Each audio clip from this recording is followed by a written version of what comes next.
ಇಲ್ಲಿಗೆ ಏರಿ ಬಾ. ಅಧ್ಯಾಯ 2. ಎತ್ತರಕ್ಕೆ, ಬಹು ಎತ್ತರಕ್ಕೆ. ಆತನು ಆ ಜನರ ಗುಂಪುಗಳನ್ನು ಕಂಡು ಬೆಟ್ಟವನ್ನೇರಿದನು. ಮತ್ತಾಯ 5:1. ಏರಿ ಹೋಗಲು ಮಾದರಿ ತೋರಿಸಿದಾತನು ನಮ್ಮ ಯೇಸು ಕ್ರಿಸ್ತನು. ಏರಿ ಬಾ ಎಂದು ನಮಗೆ ಅಪ್ಪಣೆ ಕೊಟ್ಟು ತಾನು ತಟಸ್ಥನಾಗಿದ್ದು ಬಿಡದೆ, ಆತನು ಪರಲೋಕದ ಮಹಿಮೆಯನ್ನು ತೊರೆದು ತನ್ನನ್ನು ತಗ್ಗಿಸಿಕೊಂಡು ಧರೆಗಿಳಿದು ಬಂದನು.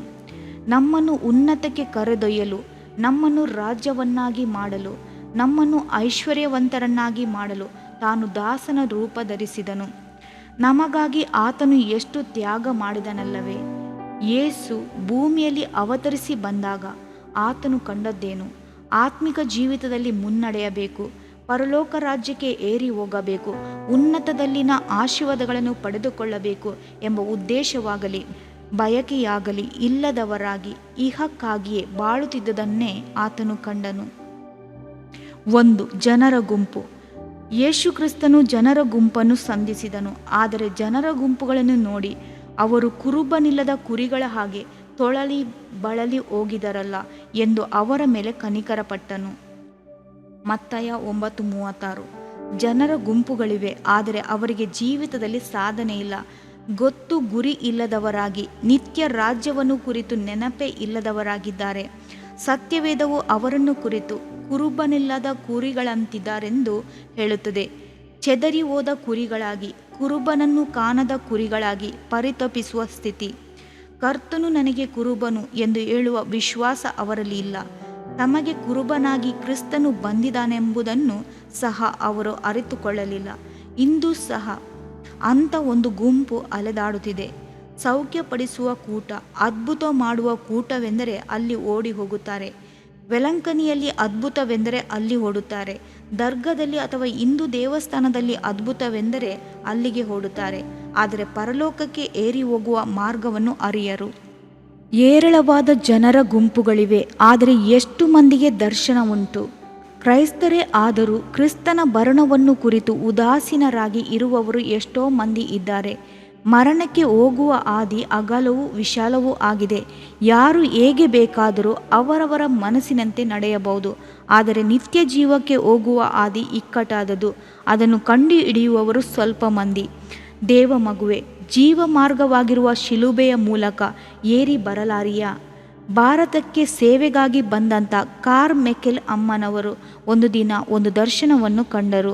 ಹೇರಳವಾದ ಜನರ ಗುಂಪುಗಳು ಬಹಳ ಆನಂದದಿಂದ ವಿಶಾಲವಾದ ಮಾರ್ಗದಲ್ಲಿ ಕುಡಿದು ಅಮಲೇರಿ ಓಲಾಡುತ್ತಾ ಹೋಗುತ್ತಿದ್ದಾರೆ. ಆದರೆ ಒಂದು ಸ್ಥಳದಲ್ಲಿ ಮಾರ್ಗವು ಪಕ್ಕನೆ ಮುಗಿದು ಹೋಗಿ ಮುಂದೆ ಹೆಜ್ಜೆ ಇಡುವ ಕಡೆ ಬಹು ಆಳವಾದ ಅಘೋರವಾದ ಪಾತಾಳ ಇದೆ ಎಂಬ ಪರಿವೇ ಇಲ್ಲದೆ ಜನರು ನಡೆಯುತ್ತಾ ಬಂದು ಪಕ್ಕನೆ ಕಾಲು ಜಾರಿ ತಲೆ ಕೆಳಗಾಗಿ ಪಾತಾಳದಲ್ಲಿ ಬೀಳುತ್ತಲೇ ಇದ್ದಾರೆ. ಒಂದು ಗುಂಪು ಜನ ಅದರೊಳಗೆ ಬೀಳುವಾಗ ಅವರು ಹಾಕುವ ಬೊಬ್ಬೆ ಹೃದಯವನ್ನು ಹಿಂಡುವಂಥದ್ದಾಗಿದೆ. ಈ ದರ್ಶನವನ್ನು ಕಂಡ ಅವರು ಉನ್ನತಕ್ಕೆ ಏರುವ ಮಾರ್ಗವನ್ನು ಜನರಿಗೆ ತೋರಿಸುವುದಕ್ಕಾಗಿ ಪೂರ್ಣ ಸೇವೆಗೆ ಇಳಿದು ಭಾರತಕ್ಕೆ ಬಂದರು.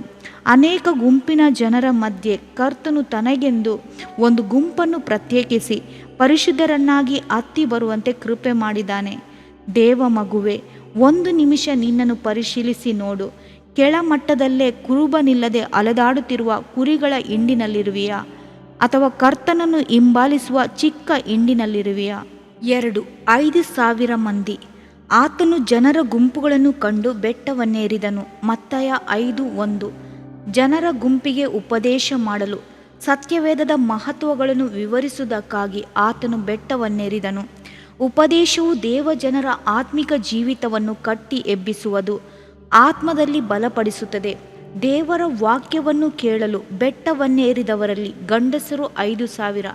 ಕುರುಬನಿಲ್ಲದ ಕುರಿಗಳಂತೆ ಜನರು ಅಲೆದಾಡುತ್ತಿದ್ದರು. ಆ ಗುಂಪುಗಳಲ್ಲಿ ಕರ್ತನನ್ನು ಹುಡುಕಲು ಹಿಂಬಾಲಿಸಲು ಮುಂದಾದವರು 5,000 ಮಂದಿಯಷ್ಟೇ. ಕರ್ತನೊಂದಿಗೆ ಮುಂದುವರಿದು ಹತ್ತಲು ಮೊದಲ ಹೆಜ್ಜೆ ಇಟ್ಟವರು ಇವರೇ. ಅರಣ್ಯದಲ್ಲಿ ಕರ್ತನು ಪ್ರಸಂಗಿಸುತ್ತಾನೆಂದು ತಿಳಿದು ಹಗಲು ರಾತ್ರಿ 3 ದಿನಗಳು ವಾಕ್ಯವನ್ನು ಕೇಳುತ್ತಿದ್ದರು. ಕರ್ತನು ಅವರಿಗೆ ಆತ್ಮಿಕ ಮನ್ನವನ್ನು ಅದರೊಂದಿಗೆ ಶರೀರದ ಆಹಾರವನ್ನು ಕೊಟ್ಟನು. ದೇವ ಮಗುವೆ, ದೇವರ ವಾಕ್ಯವನ್ನು ಹಂಬಲದಿಂದ ಕೇಳಿ ಮೇಲೆ ಹತ್ತುವ ಕೂಟದಲ್ಲಿರುವೆಯಾ? ನಿನ್ನನ್ನು ಜ್ಞಾನಿಯಾಗಿ ವಿಶೇಷವಾದವನನ್ನಾಗಿ ನೀನು ನಡೆಯಬೇಕಾದ ಮಾರ್ಗವನ್ನು ತಿಳಿಸುವುದು ಯಾವುದು?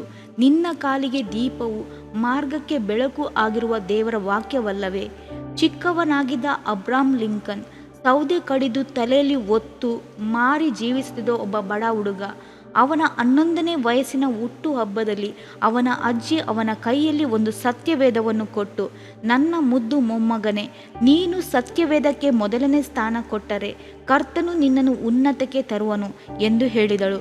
ಆ ದಿನದಿಂದ ಲಿಂಕನನಿಗೆ ಸತ್ಯವೇದವು ಮನೋಲ್ಲಾಸವನ್ನು ಕೊಟ್ಟಿತು. ಸೌದೆ ಕಡಿದು ಮುಗಿದ ನಂತರ ಬಿಡುವಿನ ವೇಳೆಗಳಲ್ಲೆಲ್ಲ ಸತ್ಯವೇದವನ್ನು ಓದಲಾರಂಭಿಸಿದನು. ಕರ್ತನು ಅವನಿಗೆ ಅಪರಿಮಿತವಾದ ಜ್ಞಾನವನ್ನು ಕೊಟ್ಟನು. ಮೊದಲಲ್ಲಿ ಗ್ರಾಮ ಚುನಾವಣೆಯಲ್ಲಿ ಗೆದ್ದನು, ನಂತರ ವಿಧಾನಸಭೆಯ ಚುನಾವಣೆಯಲ್ಲಿ ಗೆದ್ದನು, ನಂತರ ಲೋಕಸಭೆಗೆ ಚುನಾಯಿತನಾದನು, ಕೊನೆಗೆ ಇಡೀ ಅಮೆರಿಕ ದೇಶಕ್ಕೆ ರಾಷ್ಟ್ರಪತಿಯಾದನು. ಎಷ್ಟು ಉನ್ನತವಾದ ಅಭಿವೃದ್ಧಿಯಲ್ಲವೇ? ಏರಿಬಾ ಎಂದು ಕರ್ತನು ಕರೆಯುತ್ತಾನೆ. ದೇವ ಮಗುವೆ, ಆತ್ಮಿಕ ಜೀವಿತದಲ್ಲಿ ನೀನು ಮುಂದುವರಿಯಲು ಬಯಸುವುದಾದರೆ ಸತ್ಯವೇದ ವಾಕ್ಯಗಳನ್ನು ಆಸೆಯಿಂದ ಭುಜಿಸು. ಬೆಟ್ಟವನ್ನು ಹತ್ತಿದವನು ತಾನು ಬಲಶಾಲಿಯಾಗಿರುವಂತೆ ಚೆನ್ನಾಗಿ ಊಟ ಮಾಡುವನಲ್ಲವೇ? ಸತ್ಯವೇದ ವಾಕ್ಯಗಳು ಒಳ್ಳೆಯ ಶಕ್ತಿಯುತವಾದ ಆಹಾರವಾಗಿದೆ. ಮನುಷ್ಯರು ಆಹಾರ ಮಾತ್ರದಿಂದಲ್ಲ, ಕರ್ತನ ಬಾಯಿಯಿಂದ ಹೊರಡುವ ಪ್ರತಿಯೊಂದು ಮಾತಿನಿಂದಲೂ ಬದುಕುತ್ತಾನೆ.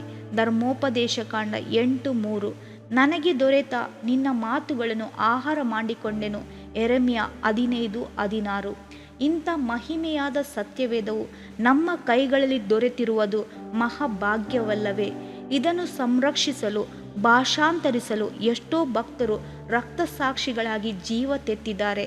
ದೇವ ಮಗುವೆ, ಈ ಅಮೂಲ್ಯವಾದ ಸತ್ಯವೇದವನ್ನು ಒಮ್ಮೆಯಾದರೂ ಪೂರ್ತಿಯಾಗಿ ನೀನು ಓದಿರುವೆಯಾ? ಆಗಲ್ಲದೆ ಕರ್ತನು ಬರೆದುಕೊಟ್ಟ ವಿಧಿಗಳನ್ನು ನನಗೆ ಸಂಬಂಧಪಟ್ಟವುಗಳಲ್ಲವೆಂದು ಭಾವಿಸುತ್ತೀಯೋ? ಓಶೆ 8:12. ನನ್ನ ತಂದೆಯವರ ಸತ್ಯವೇದವನ್ನು ಒಮ್ಮೆ ನಾನು ನೋಡಿದಾಗ ಬಹಳ ಆಶ್ಚರ್ಯಪಟ್ಟೆನು. ಅವರು 2 ತಿಂಗಳಿಗೊಮ್ಮೆ ಓದಿ ಮುಗಿಸುವುದನ್ನು ಕಂಡೆನು. ವರ್ಷಕ್ಕೆ 6 ಸಾರಿ ಸತ್ಯವೇದವನ್ನು ಓದುತ್ತಿದ್ದರು.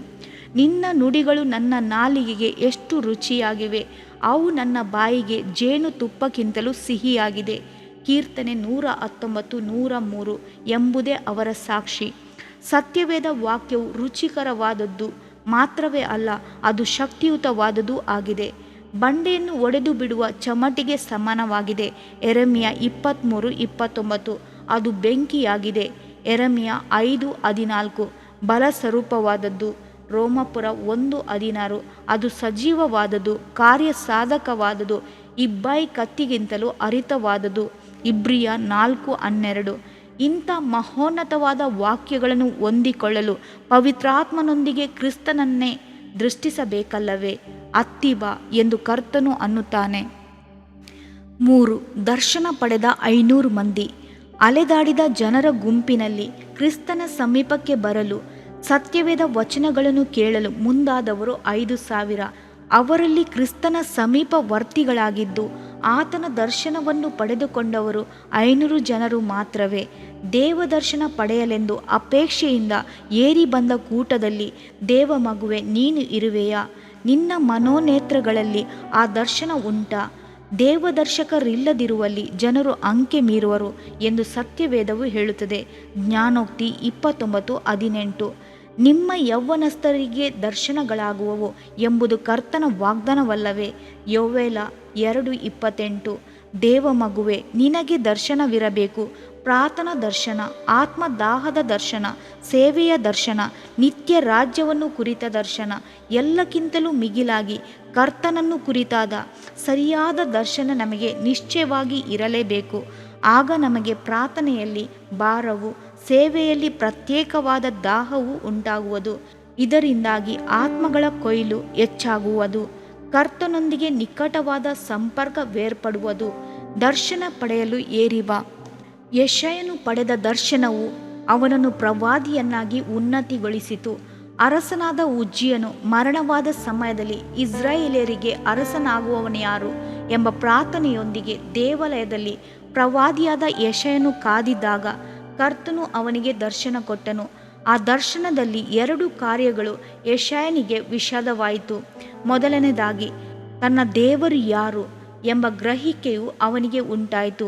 ಹೌದು, ಅವನು ಕರ್ತನನ್ನು ಉನ್ನತೋನ್ನತ ಸಿಂಹಾಸನರೂಢನೆಂಬುದನ್ನು, ಆತನು ಆಳ್ವಿಕೆ ಮಾಡುವವನೆಂಬುದನ್ನು, ತುತಿಗಳ ಮಧ್ಯದಲ್ಲಿ ವಾಸಿಸುವನೆಂಬುದನ್ನು ಕಂಡುಕೊಂಡನು.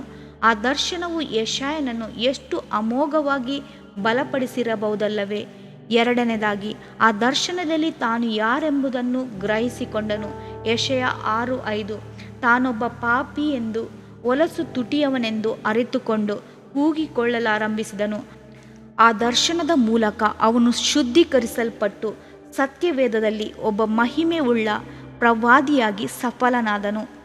ಏರಿಬಾ ದೇವ ಮಗುವೆ, ಪಕ್ಷಪಾತವಿಲ್ಲದ ದೇವರು ನಿನಗೂ ದರ್ಶನದ ವರಗಳನ್ನು ಕೊಡಲಿ. ಕರ್ತನು ನಿನ್ನನ್ನು ಮಹಿಮೆಯಾಗಿ ಎಬ್ಬಿಸಲಿ. ಅಳೆದು ಹೋಗುತ್ತಿರುವ ಪ್ರಪಂಚದ ಜನರ ಸ್ಥಿತಿಯನ್ನು ಗ್ರಹಿಸುವ ದರ್ಶನದ ವರಗಳಿಂದ ನಿನ್ನನ್ನು ಅಲಂಕರಿಸಲಿ. ನಾನು ಪ್ರೀತಿಸುವ ಸೇವಕರಾದ ಡಾಕ್ಟರ್ ಕ್ಲಿಫರ್ಡ್ ಕುಮರ್ ಅವರಲ್ಲಿ ಈ ದರ್ಶನವು ಅಧಿಕವಾಗಿ ಕ್ರಿಯೆ ನಡೆಸಿದ್ದನ್ನು ನಾನು ನೋಡಿದ್ದೇನೆ.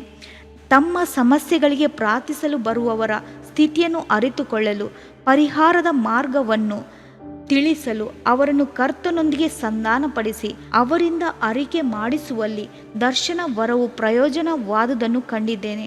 ಕರ್ತನು ಅನ್ನುತ್ತಾನೆ, ನಿಮ್ಮಲ್ಲಿ ಪ್ರವಾದಿ ಇದ್ದರೆ ನಾನು ಅವನಿಗೆ ಜ್ಞಾನ ದೃಷ್ಟಿಯಲ್ಲಿ ಕಾಣಿಸಿಕೊಳ್ಳುವೆನು, ಇಲ್ಲವೇ ಸ್ವಪ್ನದಲ್ಲಿ ಅವನ ಸಂಗಡ ಮಾತಾಡುವೆನು. ಅರಣ್ಯಕಾಂಡ 12:6 ಒಮ್ಮೆ ಕರ್ತನು ನನಗೆ ದರ್ಶನ ನೀಡಿ ತನ್ನ ಹೃದಯದ ಭಾರವನ್ನು ಹಂಚಿಕೊಂಡಾಗ ನಾನು ಬಿಕ್ಕಿ ಬಿಕ್ಕಿ ಅತ್ತೆನು. ಬಹು ದುಃಖಪೂರಿತ ಮುಖವುಳ್ಳವನಾಗಿ ಕರ್ತನು ನನ್ನ ಬಳಿ, ನಾನು ಬಹಳ ವ್ಯಥೆ ಪಡುತ್ತೇನೆ. ನನ್ನ ಜನರು ನನ್ನ ಹೆಸರನ್ನು ವ್ಯಾಪಾರವನ್ನಾಗಿಸಿ ಬಿಟ್ಟರು. ನೀನಾದರೂ ನನಗೆ ಸತ್ಯವಂತನಾಗಿ ನಡೆಕೊಳ್ಳುವೆಯಾ ಎಂದು ಹೇಳಿದ ಮಾತುಗಳು ನನ್ನ ಮನಸ್ಸನ್ನು ಒಡೆದು ಚೂರು ಚೂರು ಮಾಡಿತು. ಕರ್ತನಿಗಾಗಿ ಪೂರ್ಣ ಬಲದಿಂದ, ಪೂರ್ಣ ಮನಸ್ಸಿನಿಂದ ಸೇವೆ ಮಾಡುವಂತೆ ನನ್ನನ್ನು ಬಲಪಡಿಸಿತು. ಆ ದರ್ಶನವು ನನಗಿದ್ದ ಒಳ್ಳೆಯ ಸರ್ಕಾರಿ ಉದ್ಯೋಗವನ್ನು ಅಲ್ಪವಾಗೆನಿಸುವಂತೆ ಮಾಡಿತು. ಕರ್ತನ ಮಹಿಮೆಯಾದ ಸೇವೆಗೆ ಒಪ್ಪಿಸಿಕೊಡುವಂತೆ ಸ್ಫೂರ್ತಿ ಕೊಟ್ಟಿತು. ಅಪೊಸ್ತಲನಾದ ಪೌಲನಿಗೆ ಕರ್ತನು ದಮಸ್ಕದ ಬೀದಿಯಲ್ಲಿ ದರ್ಶನ ಕೊಟ್ಟನು. ಆ ದರ್ಶನವು ಪೌಲನ ಜೀವಿತ ಕಾಲವನ್ನೆಲ್ಲ ಕರ್ತನ ಸೇವೆಯ ಹಾದಿಯಲ್ಲಿ ಉತ್ತಮವಾಗಿ ಓಡುವಂತೆ ಬಲ ಕೊಟ್ಟಿತು. ಆದ್ದರಿಂದಲೇ ಪರಲೋಕದಿಂದ ನನಗೆ ಉಂಟಾದ ಆ ದರ್ಶನಕ್ಕೆ ನಾನು ಅವಿಧೇಯನಾಗದೆ ಎಂದು ಧೈರ್ಯವಾಗಿ ಮೊಳಗಿದನು. ಅಪೊಸ್ತಲರ ಕೃತ್ಯ 26:19 ದೇವ ದರ್ಶನವು ನಿನ್ನನ್ನು ಬಲಪಡಿಸಿ ದರ್ಶನದ ಹಾದಿಯಲ್ಲಿ ನಿನ್ನನ್ನು ನಡೆಸುವುದು. ಸತ್ಯವೇದವನ್ನು ಓದಿ ನೋಡಿರಿ. ಕರ್ತನು ಅನೇಕ ಮಂದಿ ಸೇವಕರನ್ನು ದರ್ಶನದ ಮೂಲಕವಾಗಿಯೇ ಕರೆದಿದ್ದನೆಂಬುದನ್ನು ತಿಳಿಯಬಹುದು. ಕರ್ತನು ಅಬ್ರಹಾಮನಿಗೆ ದರ್ಶನದಲ್ಲಿ, ಅಬ್ರಹಾಮನೇ, ಭಯಪಡಬೇಡ, ನಾನು ನಿನಗೆ ಗುರಾಣಿಯಾಗಿದ್ದೇನೆ ಎಂದನು. ಆದಿಕಾಂಡ 15:1 ಇಸಾಕನಿಗೆ ದರ್ಶನ ಕೊಟ್ಟನು. ಆದಿಕಾಂಡ 26:2 ಯಾಕೋಬನಿಗೆ ದರ್ಶನ ಕೊಟ್ಟನು. ಆದಿಕಾಂಡ 32:30 ಮುಳ್ಳಿನ ಪೊದೆಯೊಳಗೆ ಮೋಶೆಗೆ ದರ್ಶನವಾದನು. ವಿಮೋಚನಕಾಂಡ 3:2 ಬಿಳಾಮನಿಗೆ ದರ್ಶನವಾದನು. ಅರಣ್ಯಕಾಂಡ 24:4 ಗಿದ್ಯೋನನಿಗೆ ದರ್ಶನವಾದನು. ನ್ಯಾಯಸ್ಥಾಪಕರು 6:12 ಸೊಲೊಮೋನನಿಗೆ ದರ್ಶನವಾದನು. 1 ಅರಸು 3:5 ದೇವ ಮಗುವೆ, ನಿನಗೆ ದರ್ಶನ ಅಗತ್ಯ. ನಿಶ್ಚಲವಾದ ದರ್ಶನವಿರಬೇಕು. ಅಂದು ಒಂದೇ ಸಮಯದಲ್ಲಿ 500 ಮಂದಿಗಿಂತ ಹೆಚ್ಚು ಸಹೋದರರಿಗೆ ಕಾಣಿಸಿಕೊಂಡನು. 1 ಕೊರಿಂಥ 15:6 ಆ ಕರ್ತನು ಇಂದು ಮಾರ್ಪಡದಾತನಾಗಿದ್ದಾನೆ. ನೀನು ಬಯಕೆಯಿಂದ, ಹಂಬಲದಿಂದ, ದಾಹದಿಂದ ಬೇಡಿಕೊಳ್ಳುವಿಯಾದರೆ ಕರ್ತನು ನಿನಗೂ ದರ್ಶನ ಕೊಡಬಲ್ಲನು. ಏರಿಬಾ, ದರ್ಶನ ಪಡೆಯಲು ಏರಿಬಾ. ಪರಮ ರಹಸ್ಯಗಳನ್ನು ಅರಿತುಕೊಳ್ಳಲು ನಿನಗೆ ದರ್ಶನ ಅವಶ್ಯ. ಅಂದು ದಾನಿಯೇಲನು ಕಂಡ ದರ್ಶನಗಳು ಅವನನ್ನು ಫರೋಹನ ರಾಜ್ಯದಲ್ಲಿ ಉನ್ನತಿಗೆ ತಂದಿತಲ್ಲವೇ. ಕರ್ತನು ನಿನಗೂ ದರ್ಶನ ಕೊಟ್ಟು ರಹಸ್ಯಾರ್ಥಗಳನ್ನು ನಿನಗೆ ಪ್ರಕಟಿಸುವನು. 4 ತುಂಬಿಸಲ್ಪಟ್ಟ 120 ಮಂದಿ. ಕ್ರೈಸ್ತ ಮಾರ್ಗವು ಉನ್ನತಕ್ಕೆ ಏರುವ ಉತ್ತಮವಾದ ಮೆಟ್ಟಿಲುಗಳೇ ಆಗಿವೆ. ಹೊಸ ಒಡಂಬಡಿಕೆಯ ಅಪೊಸ್ತಲರ ಜೀವಿತದಲ್ಲೂ ಪ್ರಕಟಣೆ ಪುಸ್ತಕವನ್ನು ಓದುವಾಗಲೂ ಅವರೆಲ್ಲರೂ ಆತ್ಮಿಕ ಮೆಟ್ಟಲುಗಳನ್ನು ಎಷ್ಟು ಅಮೋಘವಾಗಿ ಹತ್ತುತ್ತಾ ಹೋದರೆಂದು ಕಂಡುಕೊಳ್ಳುತ್ತೇವೆ. ದೇವ ಮಗುವೆ, ಮಾರ್ಗವನ್ನು ಅರಿಯದೆ ಅಲೆದಾಡುತ್ತಿರುವ ಅನೇಕರಿಂದ ನೀನು ಬೇರ್ಪಡಿಸಿಕೊಂಡು ಪ್ರತಿಷ್ಠೆಯ ತೀರ್ಮಾನದೊಂದಿಗೆ ದೇವರ ವಾಕ್ಯಗಳನ್ನು ಧ್ಯಾನಿಸಲು, ದರ್ಶನ ಪಡೆಯಲು ಏರುವುದು ಮಾತ್ರವೇ ಅಲ್ಲ, ಪವಿತ್ರಾತ್ಮನಿಂದ ತುಂಬಿಸಲ್ಪಡಲು ಏರಿ ಬಾ. ಅಂದು 120 ಮಂದಿ ಪವಿತ್ರಾತ್ಮನಿಂದ ಅಭಿಷೇಕಿಸಲ್ಪಡಲು ಉನ್ನತವಾದ ಬಲವನ್ನು ಹೊಂದಿಕೊಳ್ಳಲು ಉಪವಾಸದಿಂದ ಪ್ರಾರ್ಥನೆಯಿಂದ ಒಂದೇ ಸ್ಥಳದಲ್ಲಿ ಕೂಡಿ ಬಂದಿದ್ದರು. ಅಪೊಸ್ತಲರ ಕೃತ್ಯ 2:2. ಯಾಕೆಂದರೆ ಕರ್ತನು ಅವರಿಗೆ ವಾಗ್ದಾನ ಮಾಡಿ, ಪವಿತ್ರಾತ್ಮನು ನಿಮ್ಮ ಮೇಲೆ ಬರಲು ನೀವು ಬಲವನ್ನು ಹೊಂದಿ ಯೆರೂಸಲೇಮಿನಲ್ಲಿಯೂ ಭೂಲೋಕದ ಕಟ್ಟಕಡೆಯವರೆಗೂ ನನಗೆ ಸಾಕ್ಷಿಗಳಾಗಿರಬೇಕು. ಅಪೊಸ್ತಲರ ಕೃತ್ಯ 1:8. ದೇವರು ಮೇಲನ ಲೋಕದಿಂದ ನಿಮಗೆ ಶಕ್ತಿಯನ್ನು ಒದಗಿಸುವ ತನಕ ಈ ಪಟ್ಟಣದಲ್ಲೇ ಕಾದುಕೊಂಡಿರಿ ಎಂದು ಹೇಳಿದನು. ಲೂಕ 24:49. ಆದ್ದರಿಂದಲೇ ಅವರು ಏಕ ಮನಸ್ಸಿನಿಂದ ಪ್ರಾರ್ಥನೆ ವಿಜ್ಞಾಪನೆಯಲ್ಲಿ ನಿರತರಾಗಿದ್ದರು. ಆಗ ಬಿರುಗಾಳಿ ಬೀಸುತ್ತದೆ ಎಂಬಂತೆ ಪಕ್ಕನೆ ಆಕಾಶದೊಳಗಿಂದ ಒಂದು ಶಬ್ದ ಉಂಟಾಗಿ ಅವರು ಕೂತಿದ್ದ ಮನೆಯನ್ನೆಲ್ಲ ತುಂಬಿಕೊಂಡಿತು. ಅದಲ್ಲದೆ ಉರಿಯಂತಿದ ನಾಲಿಗೆಗಳು ವಿಂಗಡಿಸಿಕೊಳ್ಳುವ ಹಾಗೆ ಅವರಿಗೆ ಕಾಣಿಸಿ ಅವರಲ್ಲಿ ಒಬ್ಬೊಬ್ಬರ ಮೇಲೆ ಒಂದೊಂದಾಗಿ ಕೂತುಕೊಂಡವು. ಆಗ ಅವರೆಲ್ಲರೂ ಪವಿತ್ರಾತ್ಮ ಭರಿತರಾಗಿ ಆ ಆತ್ಮ ತಮಗೆ ನುಡಿಯುವ ಶಕ್ತಿಯನ್ನು ಕೊಡುವ ಪ್ರಕಾರ ಬೇರೆ ಬೇರೆ ಭಾಷೆಗಳಿಂದ ಮಾತಾಡುವುದಕ್ಕೆ ಪ್ರಾರಂಭಿಸಿದರು. ಅಪೊಸ್ತಲರ ಕೃತ್ಯ 2:1-4. ದೇವ ಮಗುವೆ, ಪವಿತ್ರಾತ್ಮನ ಅಭಿಷೇಕ ಎಷ್ಟು ರಮ್ಯವಾದ ಅನುಭವ! ಅನೇಕರಿಗೆ ಈ ರಮ್ಯವಾದ ಅನುಭವದ ವಿಶೇಷತೆ ತಿಳಿಯದ ಹಾಗೆ ಈ ಪ್ರಪಂಚದ ಅಧಿಪತಿ ಅನೇಕರ ಕಣ್ಣುಗಳನ್ನು ಕುರುಡು ಮಾಡಿದ್ದಾನೆ ಎಂಬುದು ಎಷ್ಟು ಶೋಚನೀಯವಲ್ಲ. ಆತ್ಮಿಕ ಜೀವಿತದಲ್ಲಿ ಬಿದ್ದು ಹೋದವರನ್ನು ನೋಡುತ್ತಾ ಪವಿತ್ರಾತ್ಮ ವರವನ್ನು ಹೊಂದಿದವರೆಲ್ಲ ಪವಿತ್ರವಾಗಿದ್ದಾರೋ ಎಂದು ಪ್ರಶ್ನೆ ಕೇಳಿಕೊಂಡು ತಾವು ಎಡವಿ ಬೀಳುವರು.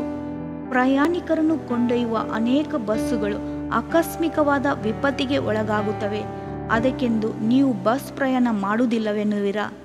ವಿಮಾನಗಳು ಅನೇಕ ವಿಪತ್ತಿಗೆ ಒಳಗಾಗುವುದು, ಆದರೆ ಅದಕ್ಕಾಗಿ ವಿಮಾನದಲ್ಲಿ ಯಾರೂ ಪ್ರಯಾಣ ಮಾಡುವುದಿಲ್ಲವೇ?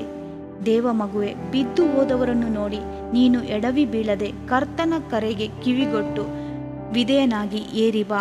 ಇಂದು ಅನೇಕ ಸಭೆಗಳು ಪಾಪ ಕ್ಷಮೆಯ ನಿಶ್ಚಯದೊಂದಿಗೂ ರಕ್ಷಣೆಯ ಸಂತೋಷದೊಂದಿಗೂ ತೃಪ್ತಿ ಪಟ್ಟುಕೊಂಡು ತಟಸ್ಥರಾಗಿರುತ್ತಾರೆ. ಆತ್ಮಿಕ ಅನುಭವಗಳಲ್ಲಿ ತೃಪ್ತರಾಗಿಯೂ ಸೋಮಾರಿಗಳಾಗಿಯೂ ಇದ್ದು ಬಿಡಬಾರದು. ನೀನು ಹತ್ತಬೇಕಾದ ಮೆಟ್ಟಿಲುಗಳು ಹೇರಳವಾಗಿವೆ. ಶಾಲೆಯಲ್ಲಿ ಕಲಿಯುವಾಗ ಒಂದೇ ಕ್ಲಾಸಿನಲ್ಲಿ ಅನೇಕ ವರ್ಷಗಳಿರಲು ಬಯಸುತ್ತೀಯಾ? ಇಲ್ಲವಲ್ಲವೇ? ಪ್ರತಿ ವರ್ಷವೂ ಮುಂದಿನ ಕ್ಲಾಸಿಗೆ ಹೋಗುವುದಕ್ಕೆ ಶ್ರಮೆ ಪಡುತ್ತೇವಲ್ಲವೇ? ನಿಮ್ಮ ಆತ್ಮಿಕ ಜೀವಿತದಲ್ಲೂ ಅದೇ ರೀತಿ ಮೇಲಕ್ಕೇರಬೇಕೆಂಬ ಹಂಬಲವಿರಬೇಕು. ಪವಿತ್ರಾತ್ಮನು ಬರುವಾಗ ನಾವು ಬಲ ಹೊಂದುವವರಾಗಿ ಮಾತ್ರವೇ ಅಲ್ಲ, ಸಾಕ್ಷಿಗಳಾಗಿಯೂ ಬೆಳಗುವೆವು. ಪವಿತ್ರಾತ್ಮನ ಅಭಿಷೇಕವು ಹೇಗೆ ಪೇತ್ರನನ್ನು ಮಾರ್ಪಡಿಸಿತು ಎಂಬುದನ್ನು ಗಮನಿಸಿ ನೋಡಿರಿ. ಚಾಕರಿಯವಳಿಗೆ ಹೆದರಿ ಕ್ರಿಸ್ತನನ್ನು ಜರೆದು ಬಿಟ್ಟ ಪೇತ್ರನು ಪವಿತ್ರಾತ್ಮನನ್ನು ಹೊಂದಿಕೊಂಡಾಗ ಯೆರೂಸಲೇಮಿನ ಬೀದಿಗಳಲ್ಲಿ ನಿಂತು, ಈ ಯೇಸುವನ್ನು ನೀವು ಅನ್ಯಜನರ ಕೈಯಿಂದ ಆತನನ್ನು ಶಿಲುಬೆಗೆ ಹಾಕಿಸಿ ಕೊಂದಿರಿ. ಆತನನ್ನು ದೇವರು ಮರಣ ವೇದನೆಗಳಿಂದ ಬಿಡಿಸಿ ಎಬ್ಬಿಸಿದನು. ಇದಕ್ಕೆ ನಾವೆಲ್ಲರೂ ಸಾಕ್ಷಿಗಳಾಗಿದ್ದೇವೆ ಎಂದು ಧೈರ್ಯವಾಗಿ ಮೊಳಗಿದನು. ಸಾಕ್ಷಿಗಳಾಗಿ ಜೀವಿಸಲು ಪವಿತ್ರಾತ್ಮನು ಬಲ ಕೊಡುತ್ತಾನೆ. ನಾವು ದೇವರ ಮಕ್ಕಳಾಗಿದ್ದೇವೆ ಎಂಬುದಕ್ಕೆ ಪವಿತ್ರಾತ್ಮನೇ ನಮ್ಮ ಆತ್ಮದೊಂದಿಗೆ ಸಾಕ್ಷಿ ಹೇಳುತ್ತಾನೆ. ರೋಮಪುರ 8:16.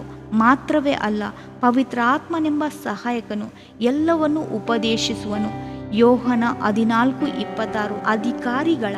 ಅಧಿಪತಿಗಳ ಮುಂದೆ ನಿಲ್ಲುವಾಗ ಏನು ಹೇಳಬೇಕೆಂದು ಪವಿತ್ರಾತ್ಮನು ಆ ಗಳಿಗೆಯಲ್ಲಿಯೇ ನಿಮಗೆ ಕಲಿಸಿಕೊಡುವನು. ಲೂಕ 12:12. ಆದ್ದರಿಂದಲೇ ಅಪೊಸ್ತಲನಾದ ಪೌಲನು, ನಾವು ಪ್ರಾಪಂಚಿಕ ಆತ್ಮವನ್ನು ಹೊಂದದೆ ದೇವರು ನಮಗೆ ದಯಪಾಲಿಸಿರುವ ಕೃಪಾವರಗಳನ್ನು ತಿಳಿದುಕೊಳ್ಳುವುದಕ್ಕಾಗಿ ದೇವರಿಂದ ಬಂದ ಆತ್ಮವನ್ನೇ ಹೊಂದಿದೆವು. ಇವುಗಳನ್ನು ಮಾನುಷ್ಯ ಜ್ಞಾನವು ಕಲಿಸಿಕೊಟ್ಟ ಮಾತುಗಳಿಂದ ಹೇಳದೆ ಆತ್ಮ ಸಂಬಂಧವಾದವುಗಳನ್ನು ಆತ್ಮನಿಗೆ ಯುಕ್ತವಾದ ರೀತಿಯಲ್ಲಿ ವಿವರಿಸುತ್ತೇವೆ. 1 ಕೊರಿಂಥ 2:12 ಮತ್ತು 13 ಎಂದು ಹೇಳುತ್ತಾನೆ.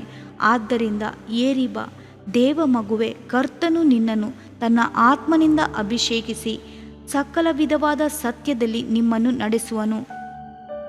ಪವಿತ್ರಾತ್ಮನ ಬಲವಿಲ್ಲದಿದ್ದರೆ ಜಯಪ್ರದವಾದ ಜೀವಿತವನ್ನು ಮಾಡಲು ಸಾಧ್ಯವೇ ಇಲ್ಲ. ಕರ್ತನಿಗಾಗಿ ಮಹಿಮೆಯಾಗಿ ಸೇವೆ ಮಾಡಲು ಸಾಧ್ಯವಿಲ್ಲ. ಒಂದು ದಿನ ನಾನು ಒಂದು ಆಲಯದಲ್ಲಿ ಕುಳಿತು ನನ್ನನ್ನು ಅಭಿಷೇಕಿಸು ಎಂದು ಕಣ್ಣೀರಿನಿಂದ ಪ್ರಾರ್ಥಿಸುತ್ತಿದ್ದೆನು. ಕರ್ತನೆ, ನೀನು ನನ್ನನ್ನು ನಿನ್ನ ಪವಿತ್ರಾತ್ಮನಿಂದ ತುಂಬಿಸದಿದ್ದರೆ ನಿನ್ನನ್ನು ಬಿಡೆನು.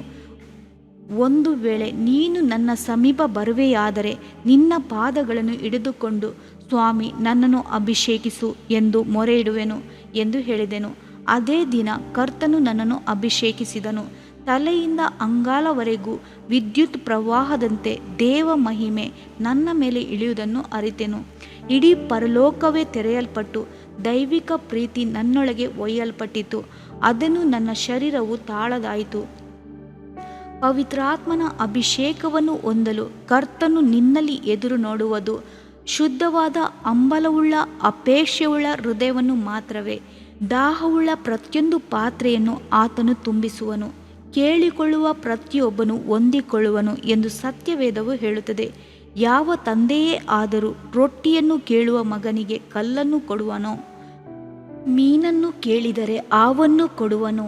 ಕರ್ತನು ನಿಶ್ಚಯವಾಗಿ ತನ್ನ ಬಳಿ ಬೇಡಿಕೊಳ್ಳುವವರಿಗೆ ಪವಿತ್ರಾತ್ಮನನ್ನು ಅನುಗ್ರಹಿಸಲು ಕೃಪೆಯುಳ್ಳವನೇ ಆಗಿದ್ದಾನೆ. ಅಲ್ಲೆಲೂಯ. ಕೇಳಿರಿ, ಕೊಡಲ್ಪಡುವುದು. ಇದು ಪವಿತ್ರಾತ್ಮನು ಸುರಿಸಲ್ಪಡುವ ಹಿಂಗಾರಿನ ಕಾಲ. ಕರ್ತನು ನರಮನುಷ್ಯರೆಲ್ಲರ ಮೇಲೂ ತನ್ನ ಆತ್ಮವನ್ನು ಸುರಿಸುತ್ತಿದ್ದಾನೆ. ಅಂದು ಪೇತ್ರನು ವಾಕ್ಯವನ್ನು ಪ್ರಸಂಗಿಸುತ್ತಿದ್ದಾಗ ಎಲ್ಲರ ಮೇಲೂ ಆತ್ಮನಾದಾತನು ಇಳಿದು ಬಂದ ರೀತಿಯಲ್ಲಿ ಈ ದಿನಗಳಲ್ಲೂ ಆತನು ತನ್ನ ಜನರನ್ನು ತುಂಬಿಸುತ್ತಲೇ ಇರುವನು. ಇಷ್ಟು ಕಾಲವು ಹಿಂದುಳಿದಿದ್ದ ಕ್ಯಾಥಲಿಕ್ ಸಭೆಗಳಲ್ಲಿಯೂ ಸಹ ಒಂದು ಪುನರ್ಜೀವನ ಕಾಣುತ್ತದೆಯಲ್ಲವೇ? ಕರ್ತನ ಬರೋಣವು ಸಮೀಪವಾಗುತ್ತಿದೆ. ತನ್ನ ಬರೋಣದಲ್ಲಿ ಒಂದು ಗುಂಪು ಉತ್ತಮವಾದ ಜನರನ್ನು ಕರ್ತನು ಸಿದ್ಧಪಡಿಸುವಂತೆ ದಾಹವುಳ್ಳ ಪಾತ್ರಗಳನ್ನು ಅಭಿಷೇಕಿಸಿ ಪವಿತ್ರಗೊಳಿಸಿ ರೂಪಾಂತರಪಡಿಸುತ್ತಿರುವನು. ಪವಿತ್ರಾತ್ಮನ ಬಲವನ್ನು ಈಗಲೇ ಹೊಂದಿಕೊಳ್ಳಿರಿ. 5. ಸೇವೆ ಮಾಡಲು 70 ಮಂದಿ.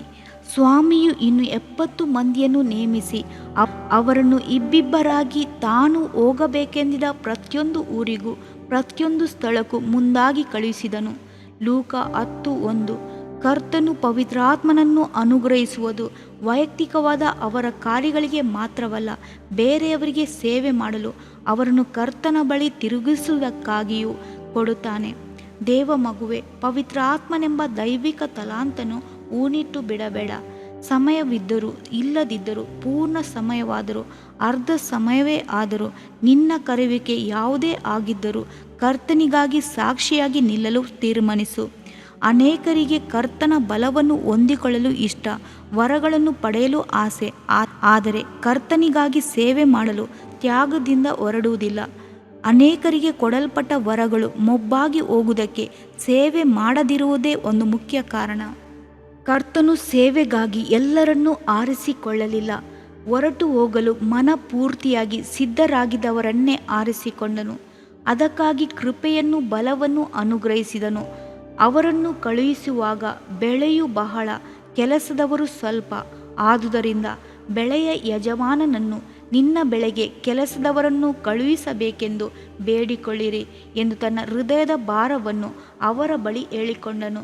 ಸೇವೆ ಮಾಡಲು ಏರಿ ಬಾ ಎಂದು ಕರ್ತನು ನಿನ್ನನ್ನು ಪ್ರೀತಿಯಿಂದ ಕರೆಯುತ್ತಾನೆ. ಏರಿ ಬಾ, ಸೇವೆ ಮಾಡಲು, ಆತ್ಮಿಕ ಅನುಭವಗಳನ್ನು ಹೊಂದಿಕೊಳ್ಳಲು ನೀನು ಇನ್ನೂ ಮೇಲೆ ಮೇಲೆ ಏರಿ ಬಾ. ಕರ್ತನು ಇಬ್ಬಿಬ್ಬರಾಗಿ ಅವರನ್ನು ಕಳುಹಿಸಿದಲ್ಲದೆ ಅದ್ಭುತಗಳಿಂದಲೂ ಸೂಚನೆಗಳಿಂದಲೂ ತನ್ನ ವಾಕ್ಯವನ್ನು ದೃಢಪಡಿಸಿದನು. ಕರ್ತನು ವಾಗ್ದಾನವಾಗಿ, ಇಂದು ನಾನು ನನ್ನ ಹೆಸರನ್ನು ನಿನ್ನ ನೆನಪಿಗೆ ಬರಮಾಡುವ ಎಲ್ಲ ಸ್ಥಳಗಳಲ್ಲಿಯೂ ನಿಮ್ಮ ಬಳಿಗೆ ಬಂದು ನಿಮ್ಮನ್ನು ಆಶೀರ್ವದಿಸುವೆನು. ವಿಮೋಚನಕಾಂಡ 20:24 ಎಂದು ಹೇಳಿದ್ದಾನೆ. ನೀನು ಸೇವೆ ಮಾಡಲು ಹೋಗುವ ಸ್ಥಳ ಯಾವುದೇ ಆಗಿದ್ದರೂ ಸರಿ, ಅದು ಆಸ್ಪತ್ರೆಯೇ ಆಗಿರಬಹುದು, ಸೆರೆಮನೆಯೇ ಆಗಿದ್ದರೂ, ಆದಿ ಬೀದಿಯೇ ಯಾವುದೇ ಆಗಿದ್ದರೂ ಕರ್ತನು ಬಂದು ನಿನ್ನನ್ನು ಆಶೀರ್ವದಿಸುವನು. ಕರ್ತನು ತನ್ನ ಸೇವಕರಿಗೆಂದು ಸತ್ಯವೇದದಲ್ಲಿ ಕೊಟ್ಟಿರುವ ಆಶೀರ್ವಾದಗಳನ್ನೆಲ್ಲ ಓದಿ ನೋಡಿರಿ. ನಿಶ್ಚಯವಾಗಿಯೂ ನೀವು ಸೇವೆಗಾಗಿ ಮುಂದೆ ಬರಲು ಅದು ನಿಮ್ಮನ್ನು ಉತ್ಸವಪಡಿಸುವುದು. ಯಾವನಾದರೂ ನನ್ನ ಸೇವೆಯನ್ನು ಮಾಡುವವನಾದರೆ ತಂದೆಯು ಅವನಿಗೆ ಬಹುಮಾನ ಕೊಡುವನು.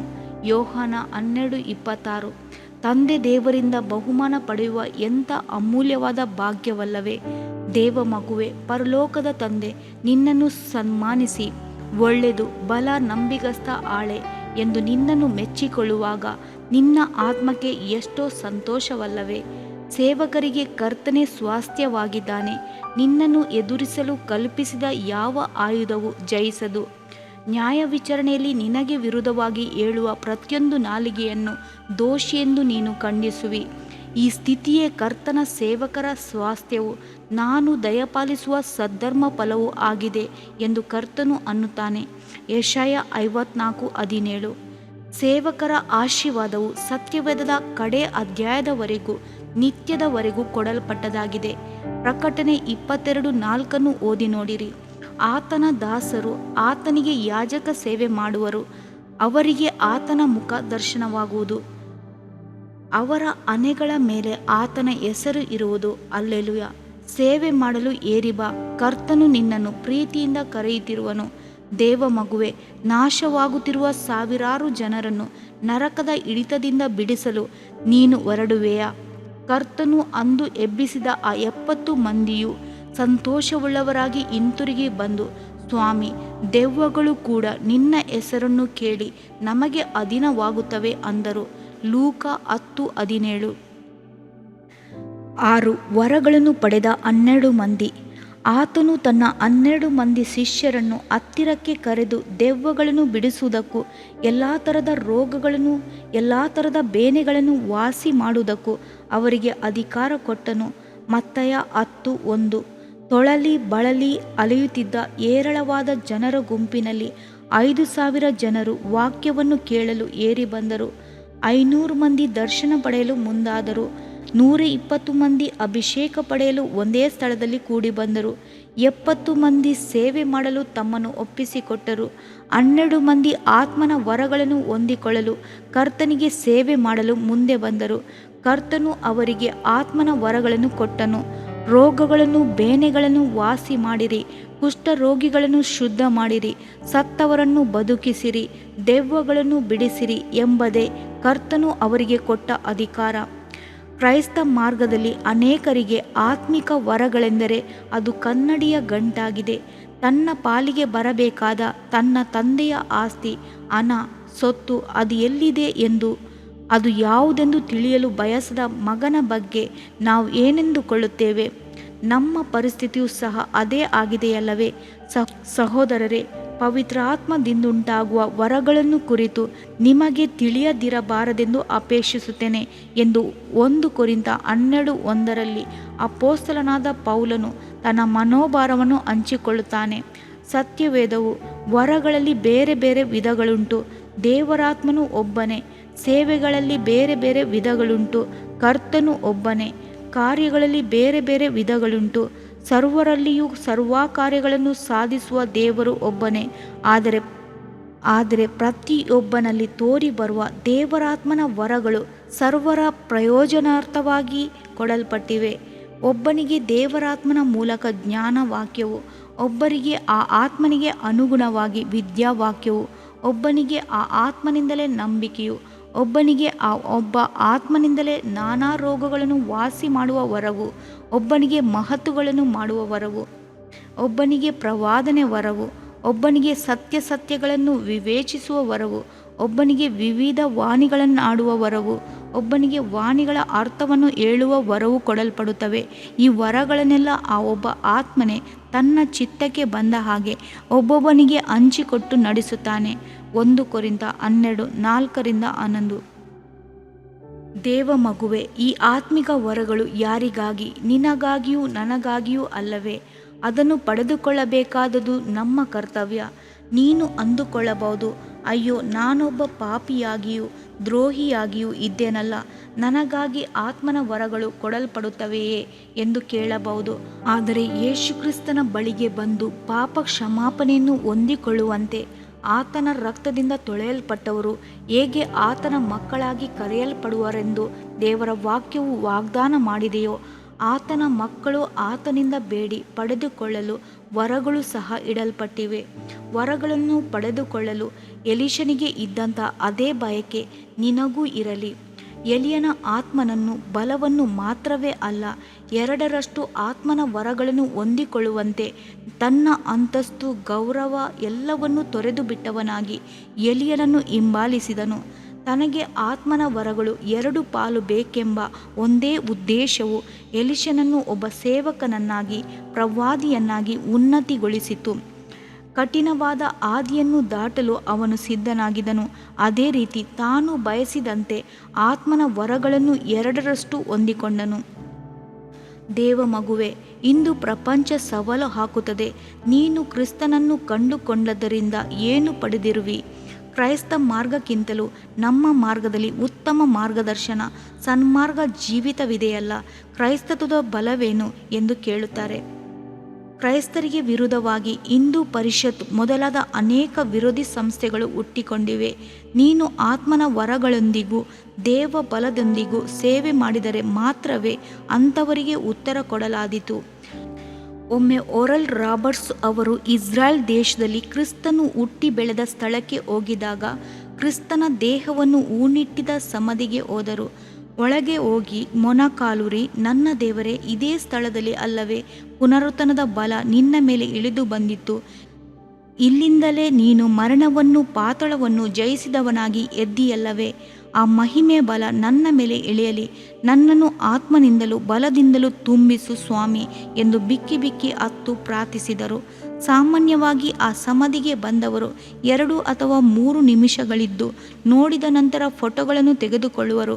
ಆದರೆ ಅವರಾದರೂ ಸುಮಾರು 3/4 ಗಂಟೆಗಳ ಕಾಲ ಕರ್ತನೊಂದಿಗೆ ಸಂಭಾಷಿಸುತ್ತಿದ್ದರು. ಅವರು ಹೊರಗೆ ಬಂದಾಗ ಒಂದು ಕಾಲಿಲ್ಲದ ಒಬ್ಬ ಕುಂಟನು ಅವರ ಬಳಿ ಕೈಯೊಡ್ಡಿದನು. 1 ಕಾಲು ಇಲ್ಲದ ಅವನು ಆ ಸಮಾಧಿಯ ಕಾವಲುಗಾರ. ಅವನನ್ನು ನೋಡಿದ ಕೂಡಲೇ ಓರಲ್ ರಾಬರ್ಟ್ಸ್ ಅವರು ಆತ್ಮದಲ್ಲಿ ವೈರಾಗ್ಯಗೊಂಡರು.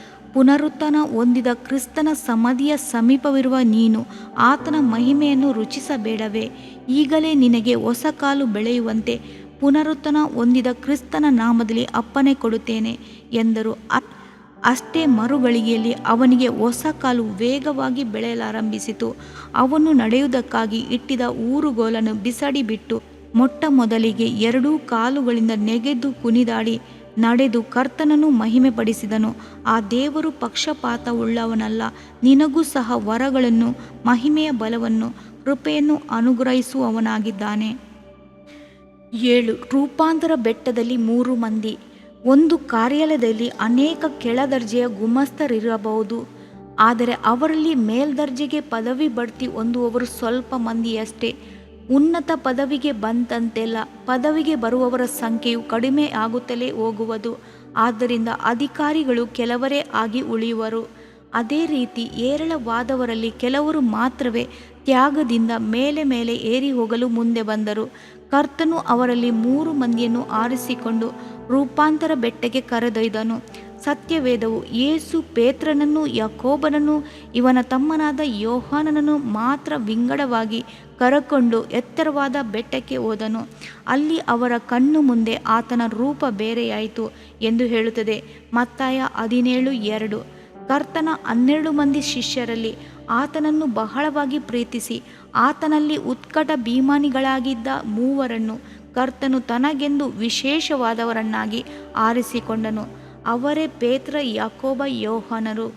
ದೇವಮಗುವೆ, ಕರ್ತನನ್ನು ಅಧಿಕವಾಗಿ ಪ್ರೀತಿಸುವ ಈ ಚಿಕ್ಕ ಕೂಟದಲ್ಲಿ ನೀನಿರುವೆಯಾ? ಕರ್ತನು ನನ್ನನ್ನು ಪ್ರೀತಿಸುವವರನ್ನು ನಾನು ಪ್ರೀತಿಸುತ್ತೇನೆ ಎನ್ನುತ್ತಾನೆ. ಜ್ಞಾನೋಕ್ತಿ 8:17. ನಮ್ಮ ದೇವರು ಪ್ರೀತಿ ಸ್ವರೂಪಿ ಮಾತ್ರವಲ್ಲ, ಪ್ರೀತಿಗಾಗಿ ಪರಿತಪಿಸುವಾತನೂ ಆಗಿದ್ದಾನೆ. ಕ್ರಿಸ್ತನ ಮೇಲೆ ಅಪಾರವಾದ ಪ್ರೀತಿ ಇಟ್ಟಿದ್ದ ಈ 3 ಮಾತ್ರವೇ ಕರ್ತನು ಯಾಯಿರನ ಮಗಳನ್ನು ಜೀವಂತವಾಗಿ ಎಬ್ಬಿಸಲು ಕರೆದುಕೊಂಡು ಹೋದನು. ಮಾರ್ಕ 5:37.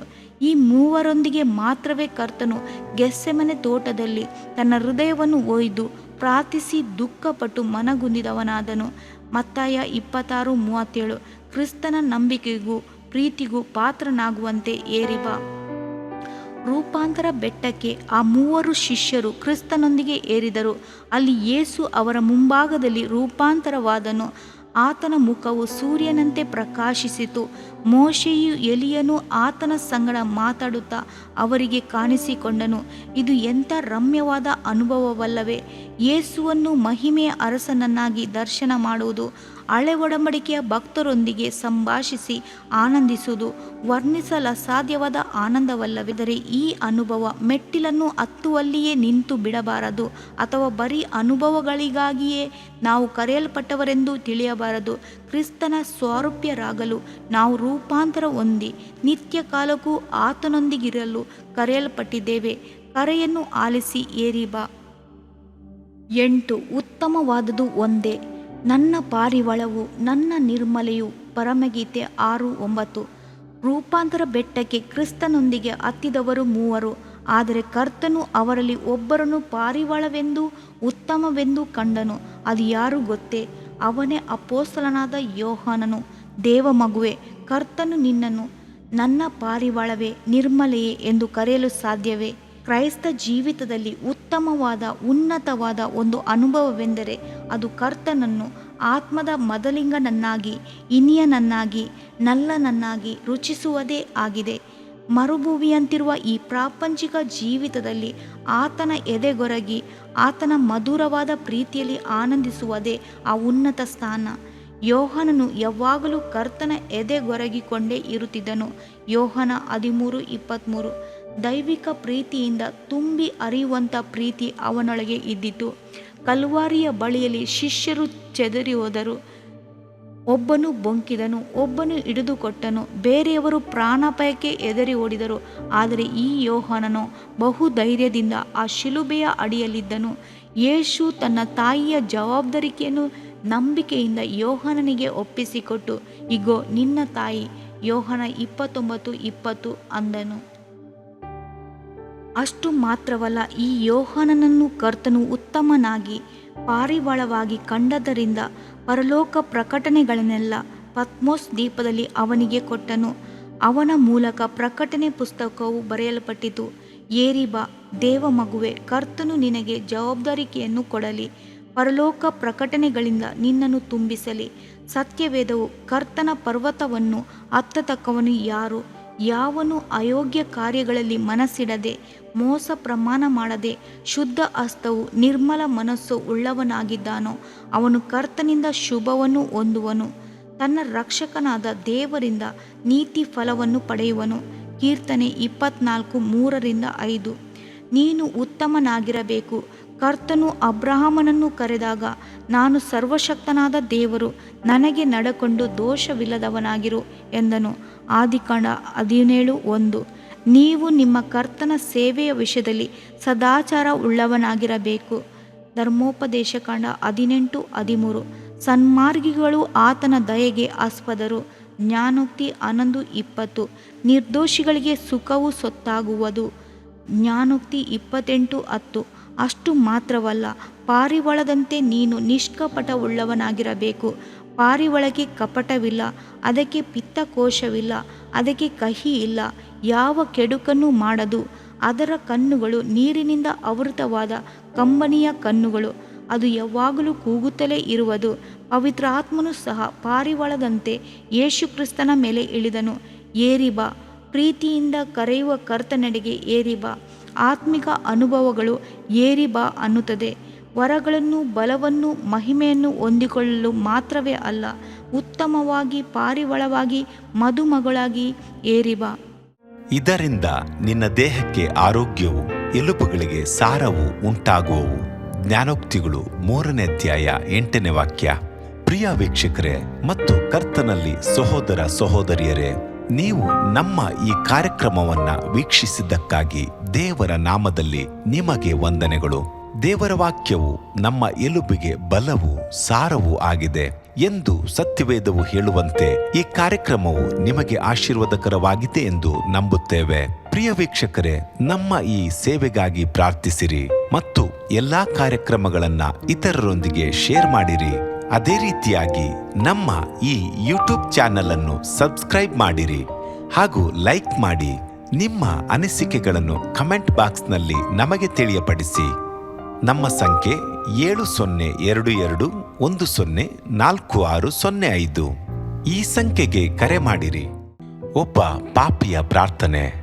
ಯೇಸುವನ್ನು ರಕ್ಷಕನಾಗಿ ಅಂಗೀಕರಿಸಲು ಮಾಡಬೇಕಾದ ಪ್ರಾರ್ಥನೆ.